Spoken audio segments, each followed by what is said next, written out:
दीप्ती केतकर आमच्याबरोबर आहेत.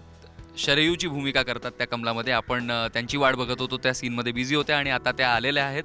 तर आपण पुढचा राऊंड खेळणार आहोत त्यांच्याबरोबर. विजय तेंडुलकरांबद्दल आपलं क्विज चालू आहे इथे. तर पहिला प्रश्न, विजय तेंडुलकरांचं रंगभूमीवरती आलेलं पहिलं नाटक कोणतं? श्रीमंत. एकदम बरोबर उत्तर मिळालेलं आहे आपल्याला.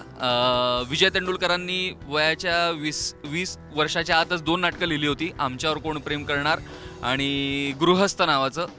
ती नाटकं आधी आली नाहीत. श्रीमंत नावाचं नाटक जे त्यांनी खूप नंतर लिहिलं ते नाटक पहिलं नाटक होतं रंगभूमीवरचं. त्यानंतर पुढचा प्रश्न आहे, कोणत्या नाटकात स्मिता पाटील यांनी भूमिका केली होती? विजय तेंडुलकरांनी लिहिलेल्या कोणत्या नाटकात स्मिता पाटील यांनी भूमिका केली होती? नाही माहिती मला.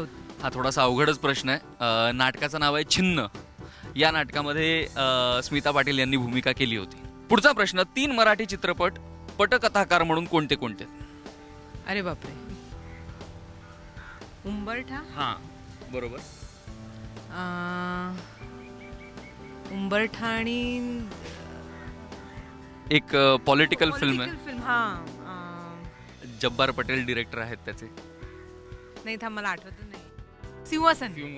सिंहासन अगदी बरोबर उत्तर आहे. आणि आणखीन एक फिल्म तुला सांगायची आहे, त्याच्याबद्दल मी तुला क्लू देतो. डॉक्टर श्रीराम लागू होते, मास्तर होते आणि निळू फुले होते.